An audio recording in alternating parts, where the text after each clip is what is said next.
So, in the previous part, we saw that, just like Zhao Feng, Xie Jin, and the 10,000 Poison Sect, and Wu Yin had already set out for that treasure. Although they met on the way, there wasn't much conversation between them. On the other hand, we also saw the Hall Master of the Changshin sect, who was planning to head towards the western swamp as well. Now, at the beginning of this part, we see that Dao and Jai Hui, all three were currently on their way to search for the treasure. Dao was thinking about something in his mind, which caused him to accidentally step on a snake, making him fall over. Seeing his behavior, Zhao Feng asks Jai Hui for the reason. Jai Hui explains everything to him using gestures. He was describing in detail how Dao had brought an umbrella and gave it to Yun, while previously he was trying to act cool. For a moment, Dao thought that perhaps Zhao Feng wouldn't understand Jai Hui, since Jai Hui is a monkey. But here, Zhao Feng understood everything perfectly. He says to Dao, "Amazing, I didn't expect this from you." This stings Dao. He approaches Zhao Feng and Jai Hui, and to prove he is cool, he starts boasting that he has eliminated a total of 800 people so far. Although he mentions that his target is 1,000 people, but hearing this, Zhao Feng remarks, "What difference does that make?" Perhaps Zhao Feng was saying this just to tease him, but his words were constantly piercing Dao. Finally, Zhao Feng says to him, "You may have already killed 800 people, but in the end, you still slipped in front of a girl, didn't you?" Hearing this, Dao collapses to the ground right there. He starts claiming, "I didn't slip," but then he accidentally blurts out that girl was just so cute. Now, after this, the scene changes. We are shown some demons hiding behind the trees. Just then, some disciples from the Nayan Temple approach. The one in the front had noticed their presence. He shouts out, but as soon as he says that and steps forward, his foot lands in a swamp, and he starts sinking down. Seeing this, his friends rush to help him, but they are unable to help. Instead, they also get trapped in that swamp. However, the other disciples arrive there, and while helping them, they manage to pull two of the disciples out. But the first one could not be saved and was swallowed by the swamp. By now, the other sects had also arrived, but everyone was completely silent because they had lost a companion. But then Senior Shao, whom we will now call Shao, says that the demons must have planned all of this beforehand. Hearing this, the others did not understand. They asked him what he meant. Shao says that the demons lured everyone here on purpose because they know that there are many such swamps here. Now, this explanation seemed plausible to everyone. They ask what they should do next. Shao says that they will continue the journey tomorrow. Besides, it is almost evening. Therefore, in a place like this, we should not travel at night. For this reason, we will set up camp here. After this, the scene shifts to the Changshin sect. Here we see that the master was currently sitting there. Then, one of his men comes and reports that the other three demon sects have only sent their young masters. No one else has come with them. Actually, 10 years ago, when Zhao Feng changed his identity, he had become the young master of the ghost sect. Now this master says to that man, "Perhaps I should go there myself, because we need that treasure at any cost. If we don't get it, we will continue to be suppressed by the other sections." After this, the scene changes again. Back to Shao and the others. Now, they had all set up tents, but no one had gone to sleep yet. Everyone was keeping a watch on the surroundings because they knew that they could be attacked at any moment. Shao had told them that the demons would definitely take advantage of the night and darkness to attack them. Because of this, Zhao's plan was that half of the people would not sleep, and when they needed to sleep, the others would keep watch. After this, we see Zhao Feng. He was currently standing on a hill. He had already planned far ahead. He understood everything about who would be doing what. He had already observed that the three sects had set up tents, and they were all ready for an attack. And at this very moment, on the other side, that master of the Changshin sect, and many people who came with him were just a short distance away from Shao and the others' tents. Just as Zhao Feng had thought, Exactly as predicted, these people have come to attack them, taking advantage of the night.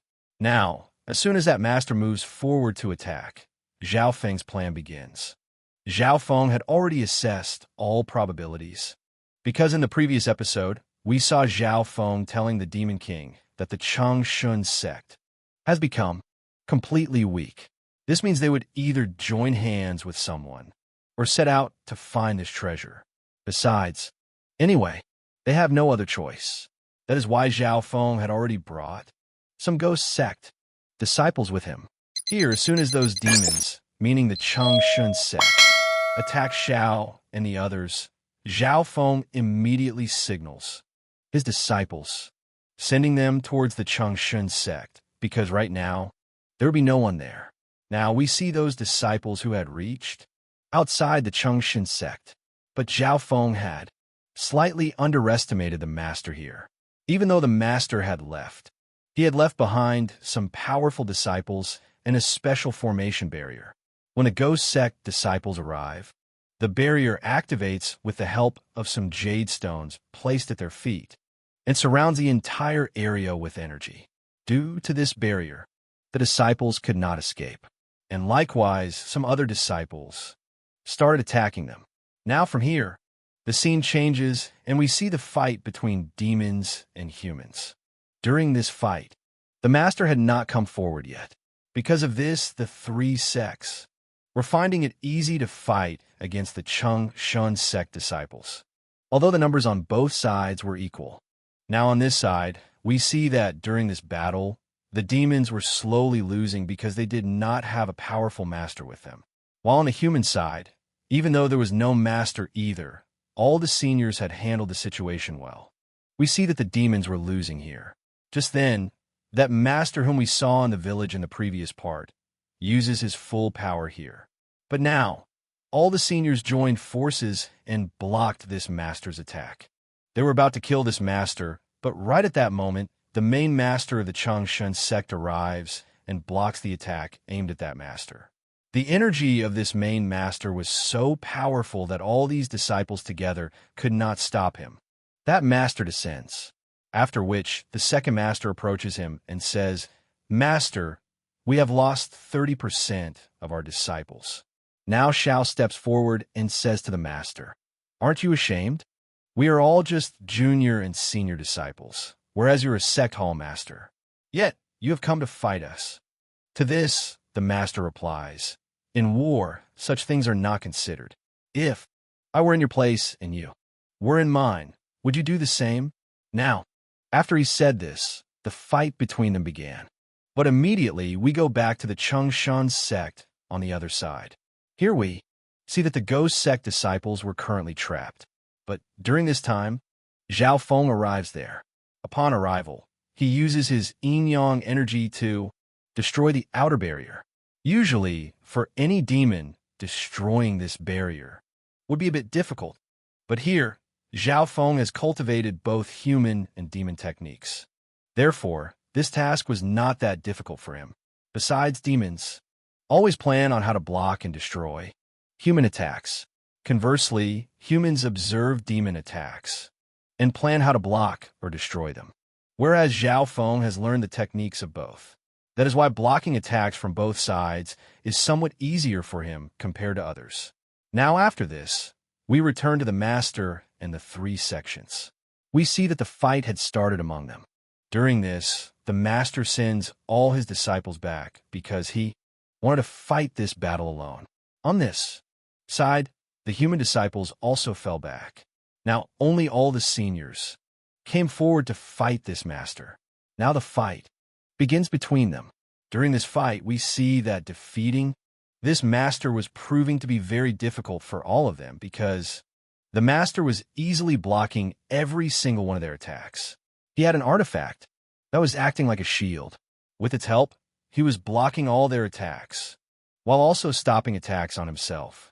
During this time, we see that the two monks from the Nayan Temple perform a special ritual and summon the great Tao Buddha body. But the master easily destroyed this as well, although that master was fleeing from there, causing everyone to chase him. But we see that this was just the master's trick, because he wanted to come to a slightly more open space. He was currently in the sky. Here, he uses that artifact of his and starts teleporting around. Because of this, landing any attack on him had become even more difficult. While teleporting, he was dodging their attacks and appearing from another direction to attack them. Just then, we see that suddenly he draws out a huge stone from that same artifact and attacks.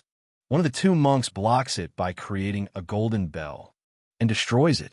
After this, the master was now using the 10,000 sword formation. In the midst of this, we see that among all the senior and junior disciples, one disciple discovers the weakness of this artifact. This was a huge plus point for them, because now, when the master created his formation again, these people attacked the artifact's weak point. Because of this time the master's attack did not work. The master gets anxious because he was relying solely on that artifact. Although the master was still giving a tough fight to everyone, this fight was still extremely dangerous. But now everyone was confident that they would defeat this master. We see that right now. Senior Lu, whom we will call Lu from now on, uses her sword to attack the master. Along with that, the others also started attacking the master. And now, they surround him. But that master, instead of being afraid, started laughing. And then, pulling out that same artifact again, he uses its power in a different way. He brings forth a terrifying pressure of energy there, because of which all those disciples had to retreat far away. Just then we see that in the meantime, Lu had created a very powerful sword formation. It was emitting extremely cold energy.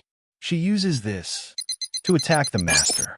This attack was so dangerous that it could be seen from very far away, and Jao Phak was currently looking in that direction. But what happened after this attack? We are not told, because this part ends right here.